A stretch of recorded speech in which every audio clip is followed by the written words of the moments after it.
सोलापूर मंगळवेढा रोडवरील हिंगोली गावाजवळील पेट्रोल पंपाजवळ एका कारने पाठीमागून मोटरसायकलला जोरात धडक दिल्याने झालेल्या भीषण अपघातात मोटरसायकलवरील तरुण जागीच ठार झाला तर दुसरा गंभीर जखमी झाला। हा अपघात रविवारी दुपारी 2:30 वाजण्याच्या सुमारास घडला।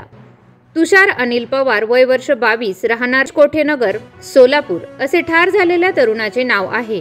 अपघात इतका भीषण होता की कारने मोटरसायकल MH13 EQ 0566 ला पाठीमागून जोराची धडक दिल्याने ती रस्त्याच्या बाजूला असलेल्या खड्ड्यात उडून पडली। कार MH09 GM 0064 गाडीचा वेग इतका होता की तिचा ब्रेक न लागल्याने ती सुमारे 300 मीटर अंतरावर जाऊन थांबली। अपघात घडताच या रस्त्यावरून जाणारे भीमा सहकारी साखर कारखान्याचे संचालक तात्यासाहेब नागटिळक हे थांबले। त्यांनी तातडीने स्थानिक पोलीस आणि महामार्ग पोलिसांना माहिती दिली। पोलीस तत्काळ घटनास्थळी दाखल झाले।